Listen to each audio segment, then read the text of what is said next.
All right, welcome into our first round recap, Friday night drive, the first round of the playoffs here on Shaw Local. My name is Matt Rodewald. Good to be with you here as we are in playoff mode. Soucie with us. Hello, sir.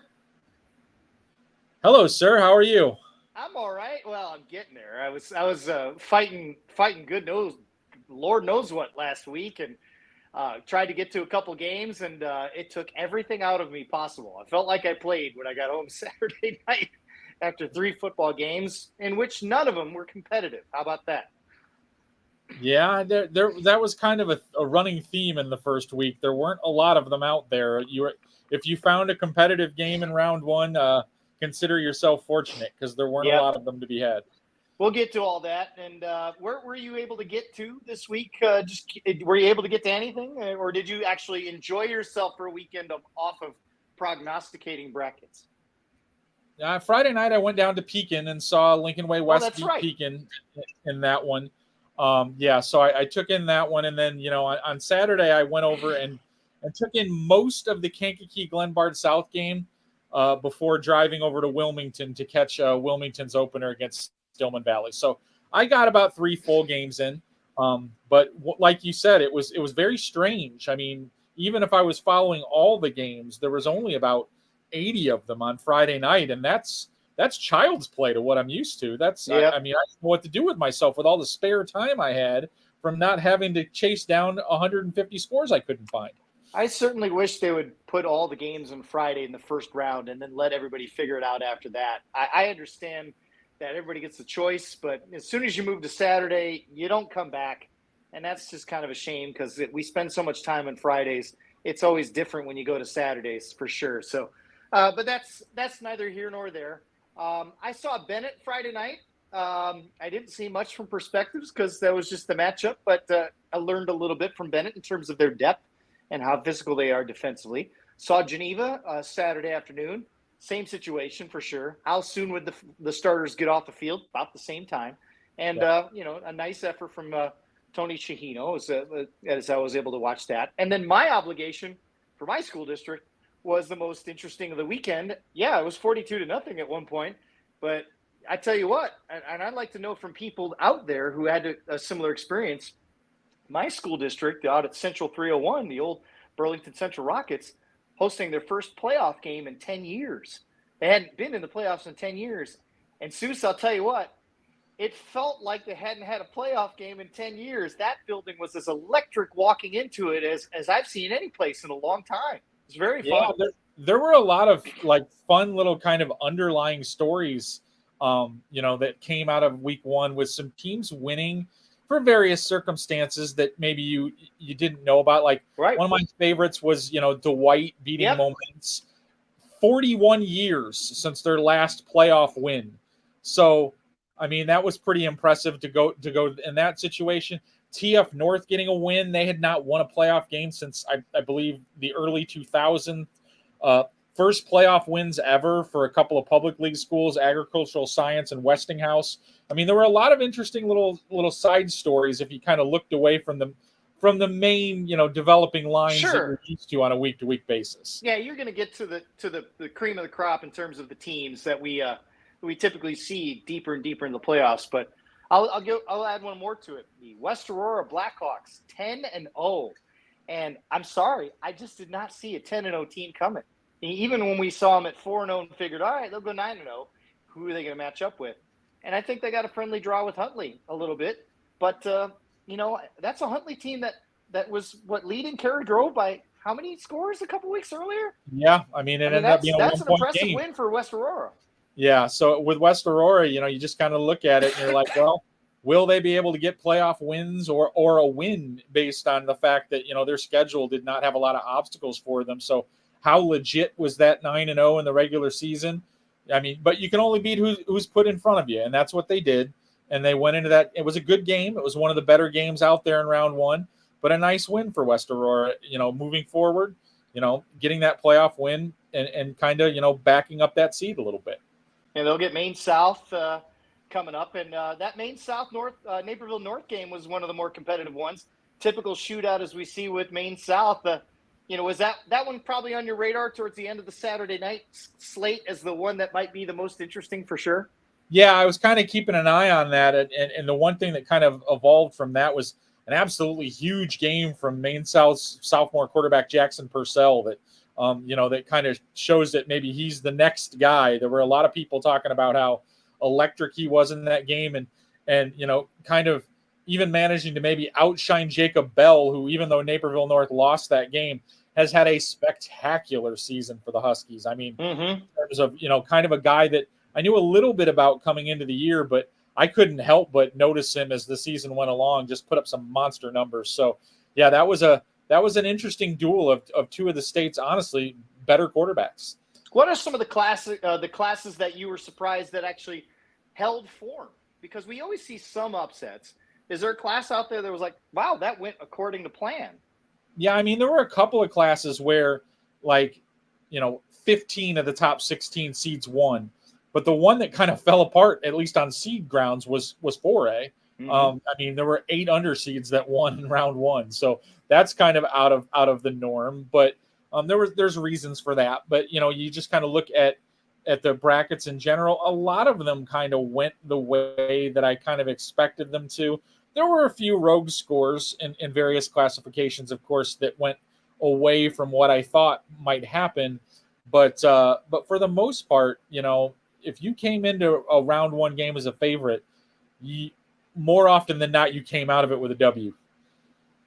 Yeah, I think that was one of the things that we noticed, especially. I mean, we see this in the small classes every year, but we set up ourselves, especially say, let's look at 3A, where you have Byron, but then there's Montini, and then that sets up that little pitfall that we are used to seeing somewhere around those mid classes, and so that kind of sets the table there. But it's you almost see a possibility of a quarterfinal with Wilmington and Dupec, which to me would be fascinating. And the way that the seeds would go, that means Wilmington would have to hit the road to Northwest Illinois to have to face them out there.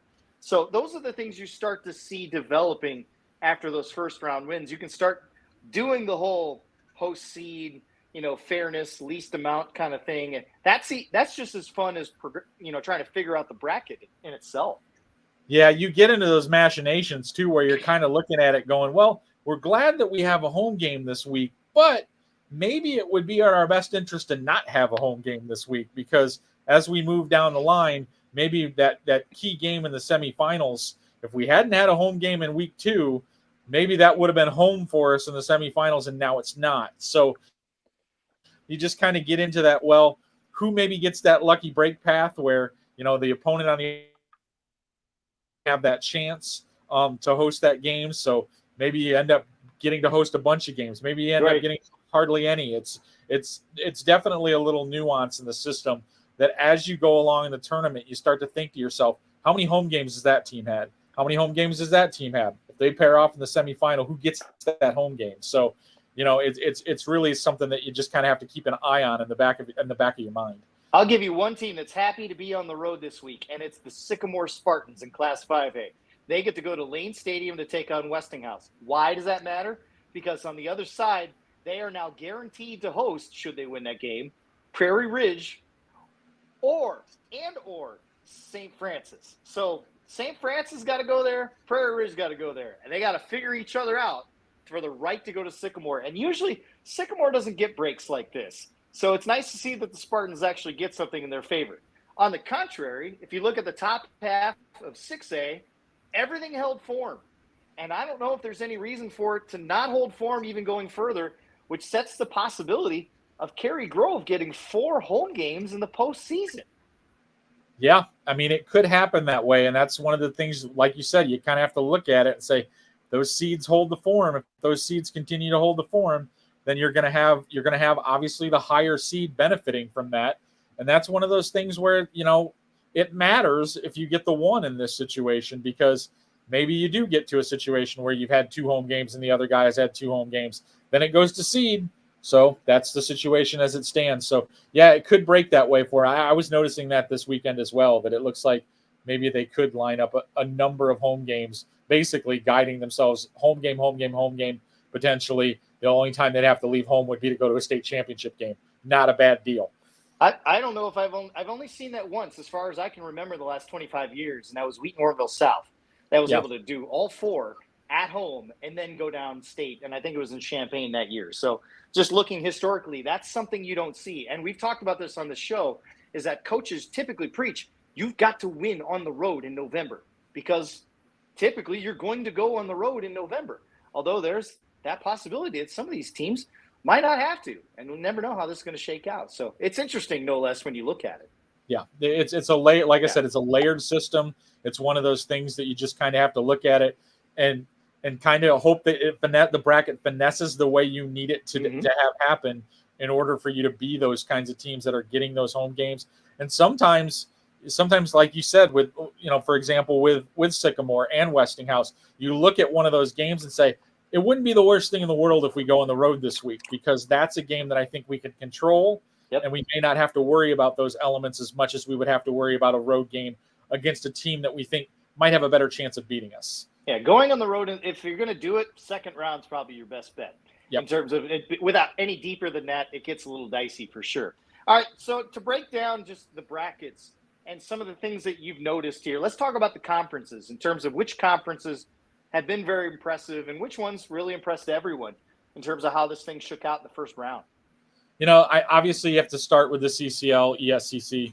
13-2. 11-2 over the first round. One of those losses was a conference crime on crime behavior, if you would, right, with Southern Ice and Fenwick. So only one loss by the conference to a team outside of the conference, and that was Aurora Marmion losing to Rochelle. So a really good showing for them. It's exactly what you kind of expected from that league. A lot of teams in seed situations, because of the losses that they took in the regular season, that don't accurately reflect who they are. I mean, obviously the most glaring one is Mount Carmel isn't a 19 seed in any tournament you could put together. But in this bracket, they are. So they manhandled Harlem and won in the first round. But a lot of underseeds that did win this weekend came from that conference. So you saw how well they did. And then you looked at some other conferences where it might have been a little bit more of a surprise doing what they did. For me, the one that really stood out was the Big 12, going 5-0 in the first round, with, in my opinion, the biggest upset of the first round, with Peoria Notre Dame's 1-point victory over defending Class 4A state champion Rochester. Right. So with all five of those teams winning, Peoria Normal Community West, Bloomington, and Peoria Notre Dame, when I looked at those games on paper, I thought maybe they'd be fortunate to get 3 through. And obviously they got all 5 through. So a heck of a good showing for them in the first round. So some other conferences that did pretty well as well. The West Suburban, only had, even though it's gold and silver divided, they only had one loss from the group with Addison Trail. Everybody else won. So that was a good weekend for them. So basically when you start to look at the conferences that we talk about all year as being kind of the strongholds, they're really showing out so far in the early rounds of the playoffs. I was impressed with the Southwest Valley. How about you? What were the way you looked at what you saw from them this week? Yeah, I think, some of those situations, with those teams getting through, obviously you expect Lincoln Way to do what they did. Naperville Central, grinding out their win the way that they did. And then the other Lincoln Ways, Lincoln Way Central, Lincoln Way West, both getting wins, both getting them from underseed positions, even though I felt like heading into those games, they were slight favorites, even though they were on the road. I thought that those matchups were pretty favorable for them. But you got to do what you got to do. I mean, they went on the road, took care of those. Both of those teams took care of things rather easily. So, good representation from that league as well in round 2. Mixed bag from the Kishwaukee River a little bit. Yeah, I think that, when you looked at their situation on paper, had some difficult draws, to be completely honest with you. A lot of the teams that they were playing, Marengo with Dixon, Johnsburg with Full City, Richmond Burton with St. Lawrence. I mean, there were some very, very difficult draws for the Kishwaukee River teams. If I would have bet on it before we got going, before the season started, if you would have told me that Woodstock North would be the last man standing from the Kishwaukee River after the first round of the playoffs, I would have given you a cockeyed look and said, what are you talking about? I mean, but that's the reality of the situation. Good win for Woodstock North in that situation. Stayed at home, got that done. and moved on to the second round. It's only the second playoff win, the second time in school history they've got playoff wins. So good for them. Is there a team statewide that caught your attention as a potential state title threat that didn't have your attention all year in that realm? Did somebody get a win that thought, oh, you know what? I don't know. Maybe I ought to rethink that. I don't know if it necessarily means that I think they're in the mix for the state title, but the one result that kind of jumped off the page at me this week, because I didn't know where they were at and I kept wondering what they were going to do, what Morris did to Triad and how quickly they did that. Yeah. And in the fashion that they did that leads me to believe maybe some of those injuries and some of those issues that they've had have started to come on the mend. And maybe this is more the Morris team that I thought we had at the beginning of the year than the one that kind of limped to the finish line. So I'm interested to see what happens with Morris moving forward. They have a situation now where they get a home game against a Highland team that has also kind of surged here at the end of the season. So that should be a good, fun type of situation for Morris. But, it's a team that definitely kind of stood out to me in terms of what they were able to do. And heading into the week, I thought Morris could win that game. I did not think that they would do it in that fashion. And, of course, that's a fun drive for Highland having to come all the way up to Morris, on the contrary of Morris having to come back down. And then there's Morgan Park kind of lurking back there. I don't know how good Morgan Park is. I think we're going to find out for sure these next few weeks.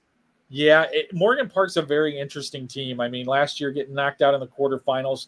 I was at that game when they got beat by St. Francis, showed a lot of potential and showed that if anybody was going to start bridging this gap and maybe give the public league a legitimate chance to maybe make a run to a title game and possibly compete for one, I thought Morgan Park might have the pieces in place to do that. I think they're really good. I mean, to be completely honest with you, lost their first game of the season, tore through the public league schedule, and sometimes you'll shrug your shoulders and say, well, but Morgan Park's public league schedule was about as good as you can make it from the public league. So, and they tore up everybody in there. So I think that's a pretty legitimate team, and it's kind of a nod to them and how good they were that Tinley Park tried to take the air out of the ball in their first round game. When's the last time you saw an opponent say, I think the only way we can beat this public league team is to take the air out of the ball. Right. I mean, that's just kind of a relative rarity. I know Tinley Park was a pretty substantial underdog in that game, but the fact that was the only philosophy that they thought that they could take to beat Morgan Park in that game kind of says something to me. I want to stay in the public league and shift up to 7A and just mention Whitney Young, because they are 10-0. They got a postseason win. And it was a grinder against a very good Kenwood team. I know they're 4-5, but they played a tough schedule coming into this point. So for Whitney Young, I'll let you throw some flowers at the Dolphins if you want. It's a tough one coming up here against Bradley Bourbonnais, and I don't think they get out of there. But either way, the fact that Whitney Young was able to get to 10-0, I think is important for that program. Yeah, it was interesting because they played Kenwood earlier in the year. They beat them by a point. So I'm thinking to myself, well, what's going to happen in the repeat? Well, they beat them by a point.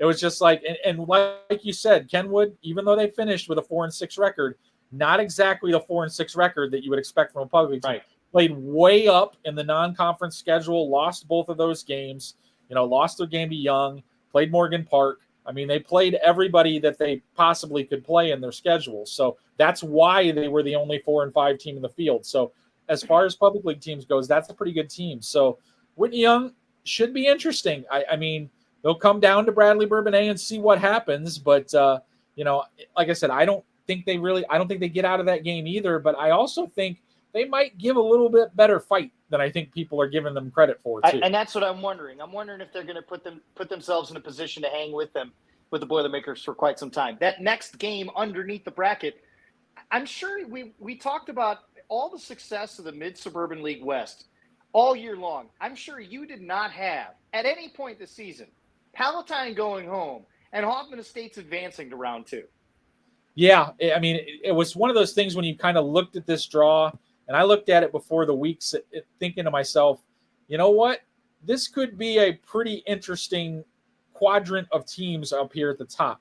Yeah. They're not nearly as flashy as the other 3 quadrants, and I think there's maybe not as a powerhouse team in that group, but I honestly felt like unlike any of the other quadrants and almost any other classification, I honestly felt like there was maybe 4 or 5 teams that could legitimately make it to a semifinal from that group. I just felt like this was going to be orchestrated chaos, because I kind of looked at it and said, well, maybe them, maybe them, maybe them, when I was kind of looking at them. And it's just like, I don't know if most times you can have a declarative favorite out of a quadrant, or maybe 2 teams that you think either one of these 2 teams are going to get through.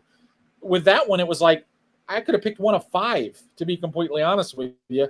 One or 2 of them have already gone home, but I definitely think that quadrant is going to make for some interesting games here in the second round. When we first looked at these brackets in that top part of 7A, and we talk about it every year with 7A because it's so loaded. It's loaded every year. But what happens? They always get smushed into 3. And then there's one quadrant you're talking about where they kind of get to sneak through. Who would be the beneficiary of all of that? And the first thought I had was Bradley Bourbonnais is in perfect position to get themselves to a semifinal. And that is a nightmare if you're Batavia having to go there, or if you're Downers Grove North having to go there, or even Lincoln Way West, Lincoln Way Central in the quarterfinals. That's very conference-y, which you never really like to see, but you never want to have to do that, because that's the one thing. With all those Lincoln Way schools and Bradley Bourbonnais being the furthest south, that's the one trip you don't want to make in that conference, right? And Bradley has proven over time to be kind of just a tricky place to play. Yes. Some strange things happen there. It's like, I mean, there have been games where, Libertyville, that's a classic example, but there have been others over time that, like, teams have come in here and in playoff games or in regular season games where you're thinking, think that you have it in hand, and Bradley gives them a run. I mean, I've seen them. I've witnessed several of them myself. So, Bradley's in an interesting place, and I really think when I saw this draw, I thought this is a fascinating bracket for Lincoln Way Central. Lincoln Way Central beat Bradley early in the year. I'm sure that I don't think either one of those 2 teams would relish a rematch in that situation. Maybe Bradley wants to try to exact some revenge, but I don't think they'd be excited about the prospects of playing the Knights again. And I don't think the Knights would probably be all that excited about the Boilermakers, even if it was a 3rd round game. I'm looking at the rest of 7A. Nothing really surprises me, but all of these teams are just these are difficult matchups. I mean, the idea of Batavia having to go to Lincoln Way West, which is a sneaky good game. You have Fenwick, who's slipped under the radar with everybody all year long, and then they're the appetizer for Downers Grove North, setting the stage for Downers Grove North having one of the toughest roads just to get back to a state championship when you think about it. Oh, and there's that dynamite game, that shootout that might be sitting there with St. Charles North and Mount Carmel in the second round. Does anyone surprise you that that's still there in that mix? No, this is pretty much exactly what I expected was going to happen. As soon as I was, kind of projecting those brackets last Saturday afternoon, the previous Saturday afternoon, looking at them, and I was like, if this plays out the way that I have it projected, these second round games are going to be nasty. I mean, they're going to be some really, really nasty matchups, and that's what they are. And, it's kind of what I was expecting was going to happen. It's one of those things where I wish that the technology would speed up the cloning machine, because there are a whole bunch of games in 7A that I would like to witness personally, and I can't. So, I'm going to be at one of them on Saturday afternoon, but I can't be at all of them. So that's kind of disturbing in one way. So it's definitely that especially the bottom half of that bracket is chock full of games that I think are going to be really fascinating to see play out. So we get to the point in the season, Soucie, and this is an inside TV stream, what have you. You get to the point in the playoffs where all of a sudden you start hearing from the NFHS folks, hey, can you do the game, right? Usually that's the quarterfinal round. But the way that these records have shaken out, I started hearing that question week 9 about first round games, second round games. And it's because of how this is shaking out. This is starting to get a little bit tougher to call it. And you can see that the interest in these games from a ticket standpoint is driving, because of GoFan, driving NFHS to say, hey, wait a minute, we might have a stream on our hands as well. That's kind of how this works. So, and if you're wondering, like, well, why are there announcers in this one versus that one? Sometimes that has something to do with it. But I've been asked to go all over the place for games this week, and 7A is an example of that. And I can't because of soccer that I committed to. But for the most part, it's fascinating to see this. And we've talked about this for weeks, how these second round games could shake out. And it's amazing to look at it in 7A, isn't it? Well, there's just, like we talked about all year, there's just so much depth in the middle of these fields. So that's creating these games. Your 10 seed is better than it's been in a while. It might be a 7-2 team instead of an 8-1 team, but it's a better football team. So it's creating these, these situations where you've got a 7-10 game that has two really good football teams in it, or even some 5-12 games where you're like looking at it on paper. And in the past, you weren't really seeing any of those teams that were sitting around 12, 13, 14, 15 that were really intriguing stories and quality teams. And like we mentioned before, Mount Carmel's a 19. So that's going to create some situations where a high seed is going to get a team like Mount Carmel early on. And that's what we've got here with a very good St. Charles North team with one loss on the season to Batavia, playing Mount Carmel in round 2, instead of when you would look at that resume in the past and you would expect both of those teams to probably be seated in the top 5, and there's no way you're going to get that until at least the quarterfinals. So now that's why you're getting it in round 2. I guarantee you Denny Perrin basically told Riverboat Robert Pomazak, you can get any film you want of Mount Carmel. I've got plenty of it in the last 10 years. You can take whatever you want and figure it out, because there's a disdain that the Duquesne Conference has for the Catholic League right now, which is it's fascinating. I love it. It's cute at this point. It's like, oh, you guys are as physical as they are. Okay, well we'll see about that. That's for sure. So it's gonna be fun to watch that this weekend. This is the Friday Night Drive podcast. We're recapping week 1 of the postseason of the first round. Jim has a good comment on here because I want to make sure we get a chance to get to the lower classes as well, because I was surprised. We saw Monmouth pull off a big win earlier in the season, and I thought they're going to be a team that gets deep in the postseason. Not so much. They had to play Paxton, Buckley, and Loda, all 3 of them, and they went down in the first round. That was a bit of a surprise in 3A. Oh yeah, that definitely raised my eyebrows, because that was one of those games that was played in the late afternoon on Saturday. Yeah. So I kind of missed it in the grand scheme of things. I was catching up with some scores at halftime of the Wilmington game that I was at. And I was like, whoa, that one definitely raised my eyebrows, because I wasn't paying attention to like that game going on, because it was conflicting with what I was doing and supposedly watching at the time I was at my game. So you missed it. You missed that one streaming through. But at halftime, I popped it up. I'm like, oh boy, there's a surprise, because I mean, I know the people that are familiar with the IHSA score zone, you're used to checking real quick. If you just look at the blanket score column, usually the underseeds are on the right column. So I'll always look real quick to see the highlighted ones on the right side. And that one caught my eye really fast. I was like, oh boy, Paxton beat them. So that was a good win for them. And it was a very interesting win when you look at the way Paxton's season kind of strung together. They were red hot at the beginning of the year and kind of limped to the finish line. So when you look at that game on paper, it looked like Monmouth was in good shape to win that game, but Paxton must have found some of the magic that they had early in the year and rekindled it for that game against Monmouth. So and a nice long road trip for them. So they get to come home here in the second round too. So that's good for them. And then Dupec has that long road trip all the way down to Paxton, Buckley, Loda, BBL. And the north half of 3A is interesting. We expected the Byron Montini conversation. Okay, fine. Well, if Montini gets that win, and this is one of those teams, if you're the Princeton Tigers, you are happy to be on the road this week, because all of a sudden you would have, more than likely, you'd have to go to Byron anyway, but Montini would come to you.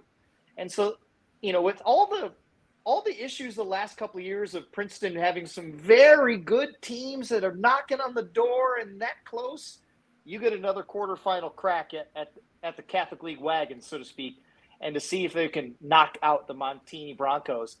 And I tell you what, just a run to the semis for a team like a Princeton Tiger group would be wonderful for that community. Yeah, it would be very interesting. And one of the things that kind of, I look at that bracket and think about like the way that it played out for Montini, it was probably great for them to have the situation that they did in round 1, because it just kind of set them up with the ability that if they can get through this game this week, this game is at home. If they have to go on the road in the third round, that round 1 game where they had to go on the road might help them to a home game in the semifinals, where maybe Wilmington is lurking. And if I'm Montini, if I've got to deal with Wilmington, if I manage to get that far, I would much prefer I play that on my home ground than in the as you so lovingly refer to them, a motorcycle forest preserve. That's true. I'm not sure I like the idea of Montini going down to Wilmington and coming away with a win.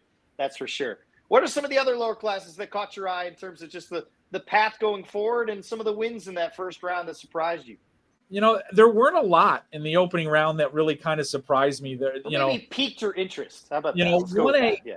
1A, just when you kind of look at what's going on down there, the one thing that I noticed in it was a team that I fully expected to win, but boy, Lena playing angry in the first round of the playoffs because they stacked up a ton of points in a very quick fashion against Clifton Central in their first round game. Because I kind of feel like all this Belleville Althoff talk is kind of inspiring the conversation with LenaWinslow. Like, hey guys, we're still here. Remember us? We're pretty good too. So, that was one of the things that kind of stood out to me in terms of the 1A field.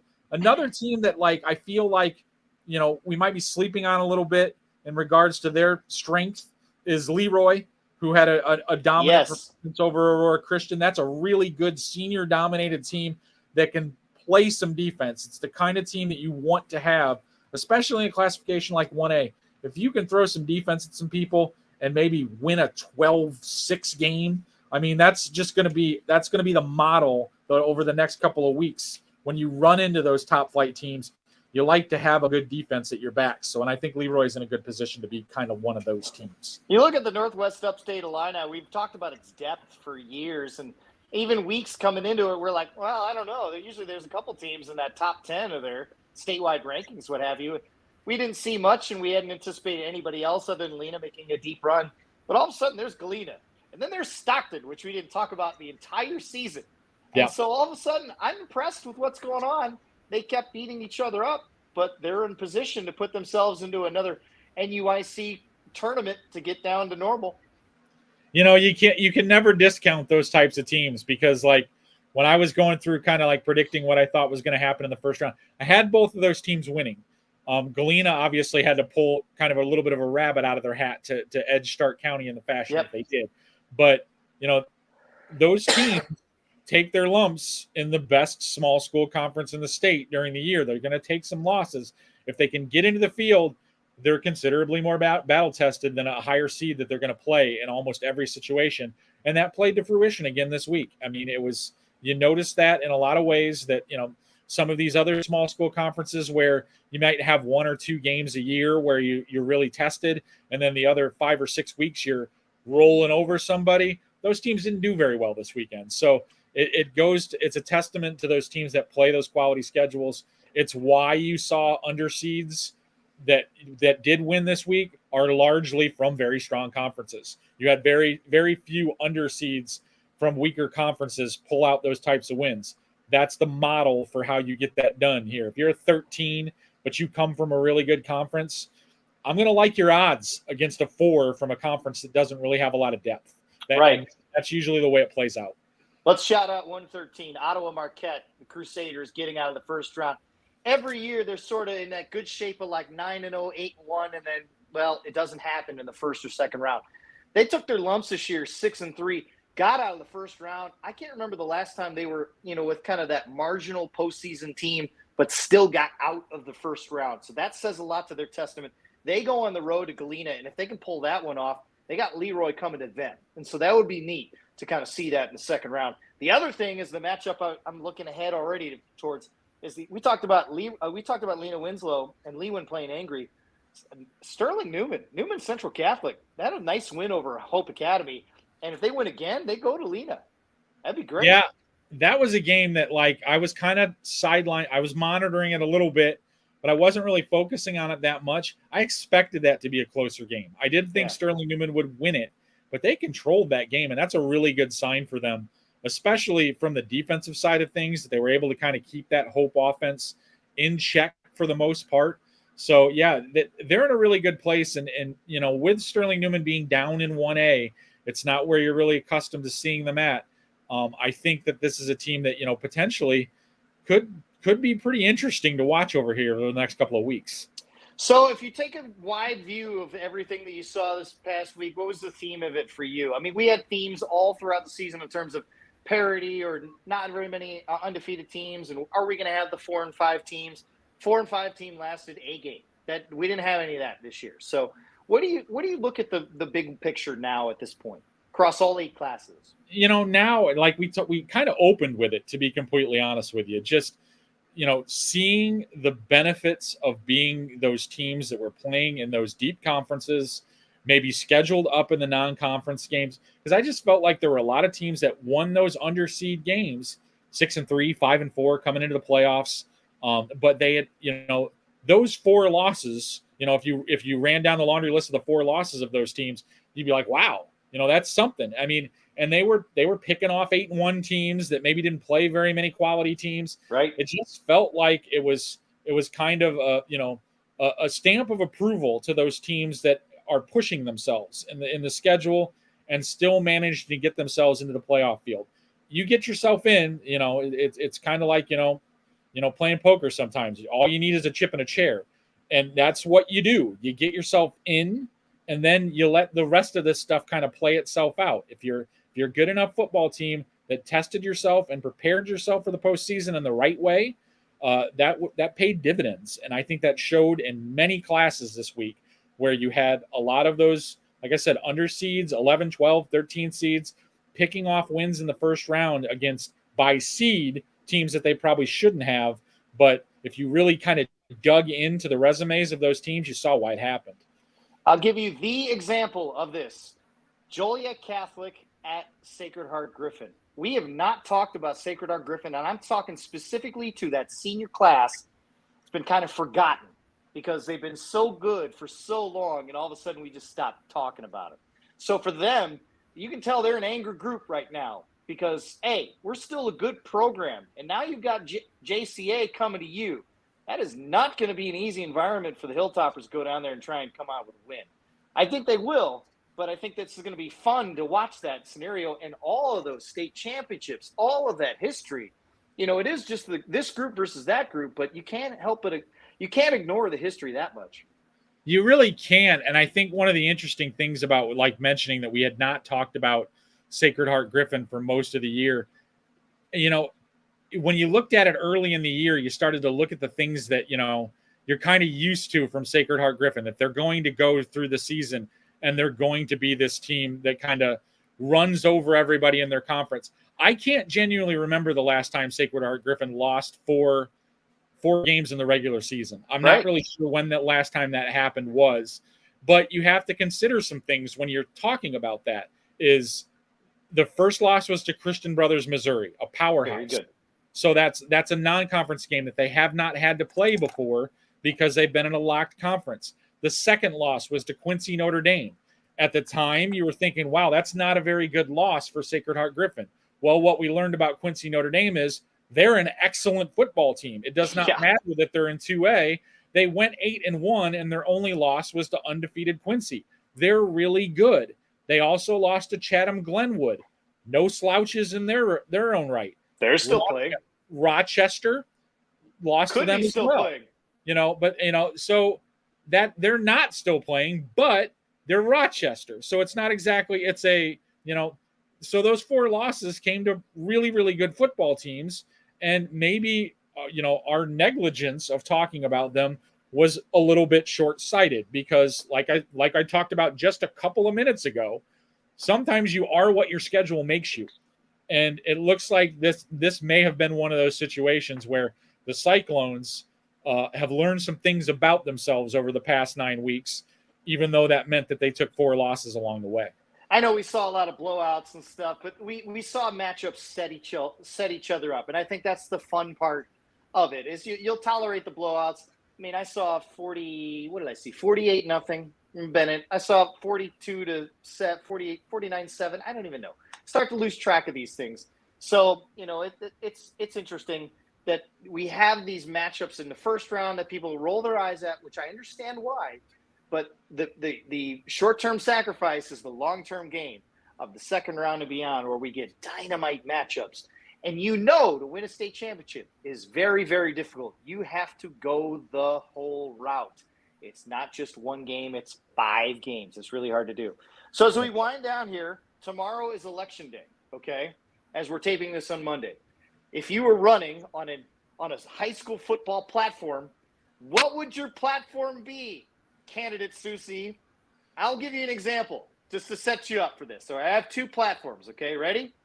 My platform is that if you catch it cleanly on a kickoff in the end zone, you should be able to run it out. That's my platform, okay? If you muff it or drop it or something like that, okay, then touchback, then we're calling it. Here's my second one, okay? Big platform. This is my issue. Issue number one for me. All right, you ready? Issue number one, overtime. Overtime should not be from the 10. It should be from the 15-yard line. It should make you get a first down at least, or at least try and figure out what to do on 3rd and 2 from the 7, either to get that first down or 4th and 2 to try and kick it or put some strategy into it. I want it from the 15, back it up 5 yards, make some more strategy, and make your offense think. That's my platform. That's candidate Rodewald for you. Candidate Soucie, what do you got? I do like that. I love the overtime as it is, but I do like anything that provides more what do we do scenarios. Yes. I do like that. I do like that a lot. I do appreciate that. I'm not going to steal that from your platform. But one of the things that I noticed this week in a couple of games that I witnessed, and I like this, even though I know a lot of people don't like this, I noticed that officials are kind of not being so quick with the whistle on interior running plays. And they're allowing the plays to actually stop momentum before they end plays. So there were a couple plays this week where I noticed there's kind of a scrum in the middle, but that ball carrier was still trying to gain yardage, and those linemen were still blocking. And even though they weren't moving very far, they were still moving it. And the officials were just kind of letting those plays play out before they blew them dead. And I know, sometimes that may be a safety issue, but other times it's just guys playing football. And I want them to be allowed to keep doing that. So I hope that's kind of maybe something that maybe they've been told. Just let them play out. Don't blow those things short too quickly. So that was definitely something that I appreciated this week, because there's nothing I enjoy more than a power running attack where those linemen really get after it and are trying whatever they can come up with to get those extra yards for their ball carriers. So the unsung heroes, if you will. So that's one of the things that I really appreciated about this week. I love that. Yep. I love that. Hashtag forward progress. The movement starts. There we go. And the movement should not stop unless the whistle's blown. Right there, there you go. That ruins the whole thing. Yep. All right. Well, that wraps it up for us. Thank you so much to everyone tuning in for this week. We will go next. Where are you going this week? Where are you going to take in round 2? This weekend, I'm starting Friday at Minooka High School for Lincoln Way East and Minooka. Oh, the 6 o'clock matinee. There you go. My first live look at Lincoln Way East, even though I've been watching them pretty often on the streams on here, but this will be my first look at them live for this season. So looking forward to that. And then Saturday, I'm doing a doubleheader. I'm starting with Batavia and in Lincoln Way West at 1 o'clock in the afternoon. And then I'm bouncing over to Wilmington for 5 p.m. start against Eureka. So a full slate for me this weekend. Looking forward to it very much. Those are all excellent games. Outstanding schedule for you. Make sure when you get to Minooka for Lincoln Way East, when they get to 49 points, you walk on the field and you tell them stop. Okay, this is where you are. That's it. No more points. Game done. Because this is how we've done it all year. 49, 48, 49. Nope. That's it. So I will have IHSA soccer state championships this weekend. So I always get the second round, and I'm always watching streams while I'm calling soccer, which is completely irresponsible, but that's what I'm doing. So and by the way, the Rhodey Bowl, Central Geneva in 6A, I can't even go to it. So wow. Yeah. So I've been teasing media members going, hey, I got all sorts of information. Oh, I'll just see you at the game. Like, no, you won't. I will not be there. So get there early if you're coming to Burgess Field, because the Central Rockets are coming to town and they're bringing Christina with them.